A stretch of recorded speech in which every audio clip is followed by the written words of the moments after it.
MPPSC को अगर आपको पास करना है या हम्म। अच्छे नंबर से आपको ऊंची पोस्ट लेना है तो कहीं ना कहीं आपको मेन से तगड़ा होना चाहिए। सिलेक्शन होने के बाद क्या कुछ बदल गया? लोग देखते हैं कि अधिकारी भी एग्जाम देने आए तो कहीं ना कहीं ये परसेप्शन थोड़ा सा चेंज हुआ है। ऐसा सोचते थे कि हमारा सिलेक्शन हो जाएगा, हमारी जॉब लग जाएगी तो फिर चुनौतियां कम हो जाएगी, पर जीवन में हर स्तर पर एक नई अलग चुनौती होती है। अभी हमारा सिलेक्शन नहीं हुआ होता तो हम ऐसे बिल्कुल बिंदास तरीके से खड़े नहीं हुए होते, क्योंकि उस टाइम पे अगर आप सीरियस तरीके से पढ़ाई कर रहे हो।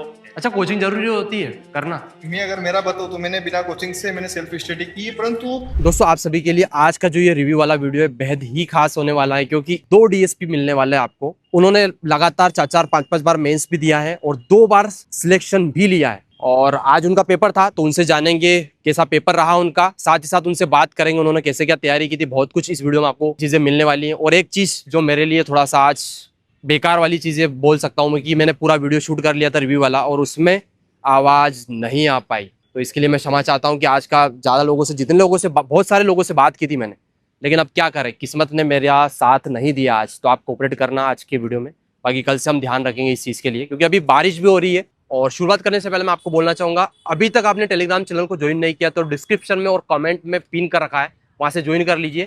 ये इसलिए क्योंकि जो आज का पेपर हुआ है, बाकी के जो पेपर हो चुके हैं और जो टेस्ट कॉपी टॉपर किया, नोट्स वगैरह वहाँ पे बहुत सारी चीजें शेयर कर रखी है। चलिए हम शुरुआत करते हैं बिना देरी के। तो हमारे साथ में 2 ऑफिसर हैं जिनका सिलेक्शन है एमपीपीएससी 2024 में, और इसके पहले भी मुझे ये ध्यान नहीं आ रहा, 2-2 बार सिलेक्टेड है। पर अभी जो लास्ट ईयर में जो सिलेक्शन हुआ है डीएसपी के पोस्ट पे हुआ है, तो इनका मेंस था, तो इनसे जानेंगे इनका कैसा क्या पेपर रहा। अखिलेश भाई, कैसा रहा आज का पेपर? आज पेपर अगर टोटल अगर देखा जाए तो एक मीडियम पेपर था, जिसमें अगर आपको अगर प्रैक्टिस अच्छी है आपकी लिखने की तो आपने अगर पूरा अटेम्प्ट किया होगा। कुछ क्वेश्चन ऐसे थे जिनको अपन थोड़ा सोच समझ कर लिखना था और कुछ क्वेश्चन डायरेक्ट लिखने वाले थे। 2 मार्कर थोड़े ऐसे क्वेश्चन थे, 2-3 क्वेश्चन ऐसे थे जो हमने कभी सुने नहीं थे, और कुछ कुछ क्वेश्चन ऐसे थे जिन्हें हम डायरेक्ट हमने अटेम्प्ट किया। अच्छा, जो कॉपी आती थी ये इसकी मेंस वाली, पिछली बार भी आपने जो मेंस दिए होंगे वही सेम आ रही है या फिर कोई बदलाव हुई इस बार कॉपी में? इस बार कॉपी में ऐसा तो कुछ बदलाव नहीं। 24 में जिस प्रकार की कॉपी आई थी उस पे 25 में भी इसी प्रकार की कॉपी आई है। आप बताइए आपका। जहाँ तक मुझे ऐसा लग रहा है कि 2023 वाली जो कॉपी थी ना, उसमें 15-17-15 के आसपास लाइन आ रही थी, छोटी छोटी, शायद वैसे। नहीं नहीं नहीं, बराबर 2023 वाली के लगभग समान। लाइन थी उसमें, अच्छा, उसमें शायद 13 लाइन है। काउंट करी थी क्या इस लाइन बार? है सर। काउंट तो नहीं करी, बाकी थोड़ा बहुत हाँ, लगभग 12-13 लाइन तो थी। 23 में भी ऐसे ही 13-15 लाइन के आसपास थी। अच्छा, कोई दिक्कत आती है कि ज्यादा कम लाइन होती है तो लिखने में, कंटेंट को डिलीवर करने में? देखो, प्रैक्टिस अगर हम कम लाइन वाली कर रहे हैं, वैसे तो ज्यादा लाइन की करते हैं, 12-15 लाइन तक की करते हैं, तो फिर वहां पे अगर ज्यादा लाइन आ जा रही है तो फिर थोड़ी समस्या आती है। फिर ऐसा सोचते हैं कि पेज खाली खाली दिखता है। आपने जितने भी अभी तक मेंस दिए हैं, इस बार वाला मेंस कैसा जा रहा है आपका? ठीक जा रहा, हर बार की तरह, मतलब एकदम बहुत अच्छा भी नहीं, पर अभी इस बार तैयारी उतनी अच्छी थी नहीं, तो हर बार की तरह नहीं जा रहा है। अखिलेश, तैयारी अच्छी। हाँ अखिलेश भाई, आपका कैसा जा रहा है? हाँ, जैसा कि मैंने पहले बताया था कि जो मैंने 2024 में जिस प्रकार से मुझे मेंस में अच्छे नंबर मिले थे, तो मेरे जो नोट्स तैयार थे तो बस मैंने 15-20 दिन पहले से ही रिवाइज करना स्टार्ट करा था। तो मुझे लगता है कि जो रिवाइज किया था वही को मैं डिलीवर करके आया हूँ। तो मुझे लगता है कि बस थोड़ी प्रैक्टिस अगर अच्छी होती तो और अच्छे से अटेम्प्ट कर पाता। थोड़ा सा अपने बारे में बता दो। मेरा नाम अखिलेश मीनारा है और मैं धार से हूँ, और वर्तमान में वाणिज्य निरीक्षक के पद पर पदस्थ हूँ इंदौर में। और 2024 से एमपीपीएससी में मेरा चयन डीएसपी के पद पर हुआ है, और कुछ ही दिनों में मेरी ट्रेनिंग स्टार्ट होने वाली है। तो अभी आगे क्या गोल है आपका? फिर डीसी बनना है, क्या है? जैसे कि मैंने जो 2024 के रिजल्ट के आने के पहले ही मैंने 2025 का जो प्री निकाल दिया था, तो इसलिए मैंने एग्जाम दी। और मेरा ऐसा कोई उद्देश्य नहीं है कि हमको डीसी बनना है, हमको एक अच्छी पोस्ट पर पहुंच चुके हैं, तो अगर नहीं भी मिलती है तो कोई ज्यादा दुख नहीं होगा। क्योंकि 2 बार ऑलरेडी सिलेक्टेड है।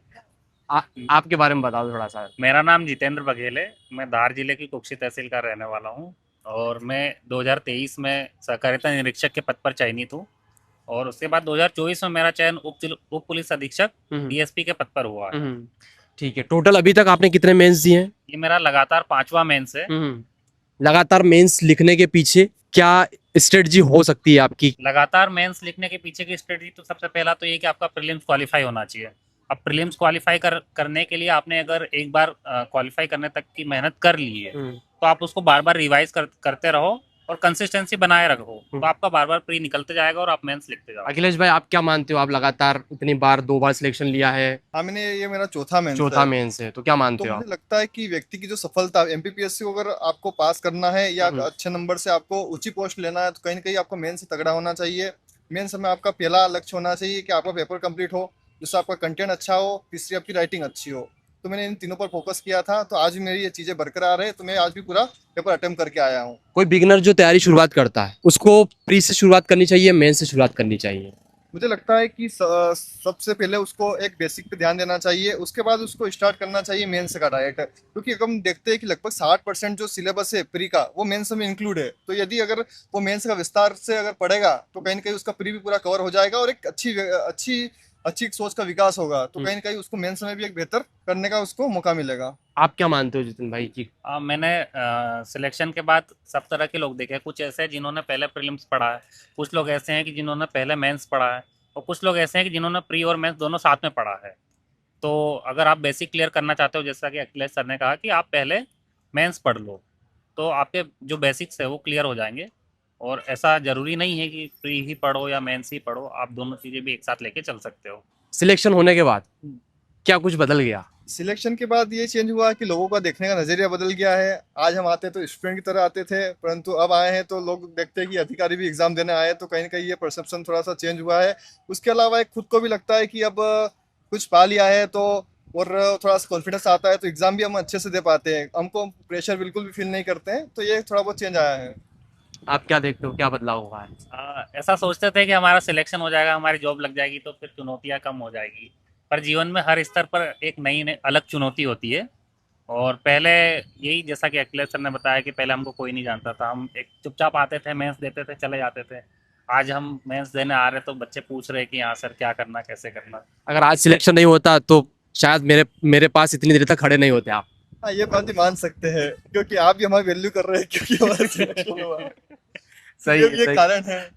सही है। नहीं तो बोलते कि यार कल कल पेपर है हमारा, हमको जाना पड़ेगा, मेंस बहुत बहुत प्रेशर है। और शायद ये भी होता कि अगर हमारा मेंस अभी हमारा सिलेक्शन नहीं हुआ होता तो हम ऐसे बिल्कुल बिंदास तरीके से खड़े नहीं हुए होते, क्योंकि उस टाइम पे अगर आप सीरियस तरीके से पढ़ाई कर रहे हो और आपका सिलेक्शन नहीं हुआ है तो एक एक मिनट की या फिर आप कह लो कि एक एक सेकंड की बहुत ज़्यादा वैल्यू होती है। अच्छा, कोचिंग जरूरी होती है करना?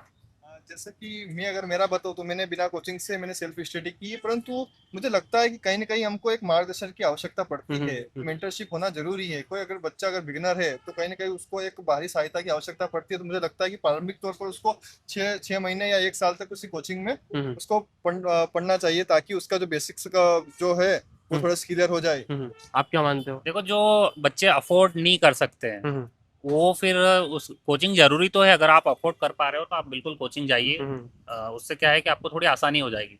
परंतु अगर आप कोचिंग नहीं जा सकते तो फिर आप यूट्यूब है या फिर एआई है, चैट जीपीटी, गूगल से आप बहुत सारे आजकल ऐसे सोर्स हो गए हैं, यूट्यूब पे भी सारे लेक्चर लगभग मिल जाते हैं, और आप एक वहाँ से भी कर सकते हो। और एक चीज ये भी है कि बहुत सारे ऐसे लोग भी आप में मिलेंगे, आपके दोस्त वगैरह, जिन लोगों ने कोई कोचिंग नहीं की है। मतलब एक मान सकते करे होगी कोचिंग, लेकिन बहुत सारे ऐसे भी लोग होंगे कुछ ना कुछ तो भाई जिसने कोचिंग नहीं किया है, कोई अदर सोर्स फॉलो करके जैसे यूट्यूब वगैरह से देख लिया, किसी की मेंटरशिप ले लिया। जैसा कि आपने बोला है कि जो बिना कोचिंग से भी तैयारी कर सकते हैं, जैसे कि मैं भी अपना बताता हूँ कि 2024 का जब सिलेबस चेंज हुआ था और एग्जाम भी पास में ही थी, तो सिलेबस मार्केट में कोई नोट्स वगैरह नहीं आया, तो मैंने चैट जीपीटी गूगल का यूज करके एक अच्छे से मतलब मैंने नोट्स प्रिपेयर किए थे। तो ठीक है, थैंक यू सो मच। एक बार फिर से आप दोनों को शुभकामनाएं कि आपका फाइनल सिलेक्शन इस बार डीसी के पोस्ट पे हो, जिसके लिए आप लगातार लगे हो। बहुत बहुत धन्यवाद आपका इसके लिए। बहुत बहुत धन्यवाद आपका। और तो इसलिए भी कि आप छात्रों तक मार्गदर्शन पहुंचाते हो, उनको बहुत मदद मिलती है। लगता है आपको कि मदद मिलती है? हाँ बिल्कुल मिलती है। हम भी जब हमारा सिलेक्शन नहीं होता तब हम देखते थे कि कैसे रिव्यू हो रहा है, ये वो कैसे पेपर जा रहे हैं। चलिए, थैंक यू सो मच। और ये था आज के पेपर का रिव्यू। आपका पेपर कैसा रहा कमेंट करके जरूर बताएं, और अभी तक टेलीग्राम चैनल को ज्वाइन नहीं किया तो डिस्क्रिप्शन में लिंक दे रखा है, वहां से ज्वाइन कर लीजिए।